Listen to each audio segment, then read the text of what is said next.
الحمد لله رب العالمين والصلاة والسلام على سيد الأنبياء والمرسلين أما بعد فأعوذ بالله من الشيطان الرجيم بسم الله الرحمن الرحيم والصلاة والسلام عليك يا رسول الله وعلى آلك وأصحابك يا حبيب الله الصلاة والسلام عليك يا نبي الله وعلى آلك وأصحابك يا نور الله۔ میٹھے میٹھے اسلامی بھائیوں اور مدنی چینل کے ناظرین، ہم آپ کو ایک قرآنی واقعہ سنانے کے لیے جا رہے ہیں۔ بڑی توجہ کے ساتھ اس واقعے کو سماعت فرمائی۔ حضرت سلیمان علیہ السلام کے ہدہد نے آپ کو خبر دی تھی کہ اس ملکہ بلقیس کا ایک بہت بڑا تخت بھی ہے۔ جی میٹھے میٹھے اسلامی بھائیوں اور مدنی چینل کے ناظرین، کیا آپ جانتے ہیں کہ وہ تخت کتنا بڑا تھا؟ آئیے ہم آپ کو بتاتے ہیں۔ وہ تخت 80 گز لمبا، 40 گز چوڑا اور ہیرے جواہرات کے ساتھ مزین تھا۔ سونے چاندی اور ہیرے جواہرات سے بنا ہوا تخت تھا۔ 80 گز لمبا، 40 گز چوڑا تھا۔ اتنا بڑا وہ تخت تھا۔ اور وہ جو تخت ہے نا، وہ تخت 7 کمروں کے اندر مکفل تھا۔ جب بلقیس نے آنے کا ارادہ کیا تو حضرت سلیمان علیہ السلام نے اپنے درباریوں سے فرمایا، یا ایھا الملأ ایکم یأتینی بعرشہا قبل ان یأتونی۔ آپ نے فرمایا کہ میرے درباریوں، تم میں سے کون ہے جو اس کا اتنا بڑا تخت لے کر میرے پاس آ جائے اور ان کے میرے پاس آنے سے پہلے وہ تخت میرے پاس آ جائے؟ میں یہ چاہتا ہوں۔ اب بڑی عجیب و غریب اور حیرت انگیز بات تھی، اور آپ کا حکم بھی بظاہر بڑا حیرت انگیز تھا کہ اتنا بڑا تخت اور اس کو اٹھانا اتنا مشکل کام۔ اچھا، وہ 7 کمروں کے اندر بند ہے اور ہر کمرے پر تالا لگا ہوا ہے، اس کو نکالنا ہے، لے کر آنا ہے، وہ بھی ان سے پہلے لے کر آنا ہے، جنہوں نے چلنا شروع کر دیا ان سے پہلے لے کر آنا ہے۔ بڑی حیرت انگیز بات تھی۔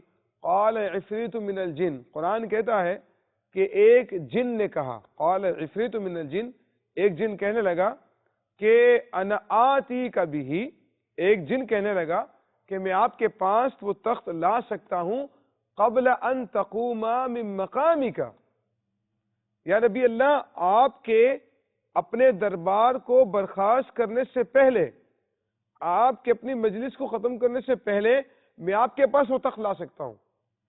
اور آپ کی جو مجلس دربار تھا نا، صبح سے شام تک لگا کرتا تھا، تو اس نے کہا کہ آپ کے دربار ختم ہونے سے پہلے میں آپ کے پاس وہ تخت لے آؤں گا۔ وہ کہتا ہے کہ مجھے قدرت ہے، مجھے طاقت ہے، میں لا سکتا ہوں۔ آپ نے فرمایا نہیں، مجھے اس سے بھی پہلے چاہیے۔ حضرت سلیمان علیہ السلام نے فرمایا، مجھے جو وہ تخت ہے نا اس سے بھی پہلے چاہیے۔ یعنی آپ اپنی نبوت اور اپنی قدرت کا اظہار فرمانا چاہ رہے تھے ملکہ بلقیس پر، تاکہ وہ مروب ہو جائے کہ میرے آنے سے پہلے میرا تخت کیسے آ گیا۔ آپ اپنی قدرت اور طاقت کا مظاہرہ اس کے سامنے کرنا چاہ رہے تھے۔ چنانچہ آپ نے فرمایا مجھے تو اس سے بھی پہلے چاہیے۔ ایک شخص کھڑا ہوا، قال الذی عندہ علم من الکتاب، قرآن کہتا ہے کہ آپ کی قوم کا ایک عالم کھڑا ہوا، عالم۔ قال الذی عندہ علم من الکتاب، ایک شخص جس کے پاس کتاب اللہ کا علم تھا، عالم تھا، اور اس کا نام تھا آصف بن برخیہ۔ اس نے کہا کہ حضور، میں آپ کے پاس لے آؤں گا، انا آتیک بہ قبل ان یرتد الیک طرفک۔ حضرت سلیمان علیہ السلام نے فرمایا ٹھیک ہے۔ اس نے کہا حضور اوپر دیکھیے۔ آپ نے اوپر دیکھا۔ کہا حضور نیچے دیکھیے۔ آپ نے نیچے دیکھا، آپ کے سامنے ملکہ بلقیس کا تخت موجود تھا۔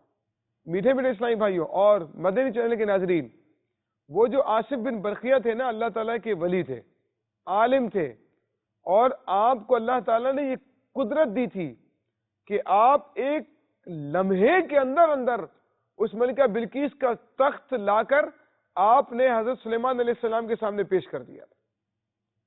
یہ مقام جو ہے نا، یہ مقام وہ ہوتا ہے جس کے بارے میں حدیث قدسی کے اندر بیان فرمایا گیا کہ جب بندہ فرائض کی پابندی کرتا ہے، بخاری شریف کی حدیث پاک ہے، بندہ فرائض کی پابندی کرتا رہتا ہے اور نوافل کی کثرت کرتا ہے، حتیٰ کہ میرا قرب حاصل کر لیتا ہے، میں اسے اپنا محبوب بنا لیتا ہوں، میں اس کے ہاتھ بن جاتا ہوں جس کے ذریعے سے وہ پکڑتا ہے، میں اس کی آنکھیں بن جاتا ہوں جس کے ذریعے سے وہ دیکھتا ہے، میں اس کی زبان بن جاتا ہوں جس کے ذریعے سے وہ بولتا ہے، میں اس کے کان بن جاتا ہوں جس کے ذریعے سے وہ سنتا ہے۔ تو میرے پیارے اسلامی بھائیو، امام فخر الدین رازی رحمۃ اللہ تعالی علیہ اس حدیث پاک کے تحت لکھتے ہیں کہ اس کے بعد اللہ تعالی انسان کے اندر وہ قوت اور قدرت پیدا کر دیتا ہے کہ دور اور نزدیک کا کوئی فاصلہ، کوئی سمت اس کے لیے کوئی اہمیت نہیں رکھتی ہے، اور وہ جس طرح قریب تصرف کرتا ہے اسی طرح سے دور بھی وہ تصرف کر لیتا ہے، اور دنیا کی جو مسافتیں ہیں اس کے لیے آنا جانا، پکڑنا، تصرف کرنا، یہ اس کے لیے کوئی مسئلہ نہیں رہتا ہے۔ جیسے اگر کوئی شخص یہاں پر رہتے ہوئے بغداد میں حضور غوث پاک کو مدد کے لیے پکارتا ہے تو یقیناً اللہ تعالیٰ کی دی ہوئی طاقت سے ضرور اس کو وہ سنتے ہیں، اللہ تعالیٰ کی دی ہوئی طاقت سے ضرور وہ اس کی مدد فرماتے ہیں، اس کی دستگیری فرماتے ہیں، اس کی مشکل کشائی فرماتے ہیں، اس کی پریشانی حل فرماتے ہیں، اللہ تعالیٰ کی دی ہوئی طاقت سے۔ کیونکہ اللہ تعالیٰ کے جو یہ محبوب بندے ہیں نا، یہ اللہ تعالیٰ کے محتاج ہیں، لیکن اللہ کسی کا محتاج نہیں ہے۔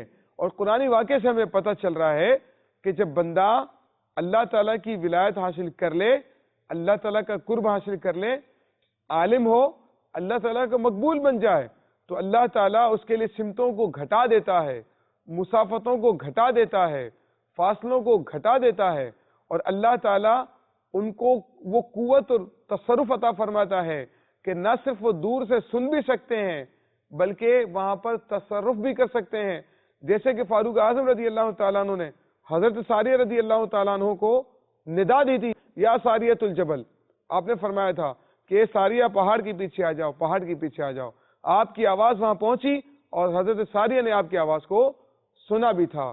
تو پیارے محترم اسلامی بھائیوں، اللہ تعالیٰ کی بارگاہ میں دعا کرتے ہیں اللہ تعالیٰ اس قرآنی واقعے کی روشنی میں ہمیں جو مدنی پھول ملے، اللہ تعالیٰ ان کے ذریعے ہمیں اپنے عقائد و اعمال کی اصلاح کرنے کی توفیق عطا فرمائے۔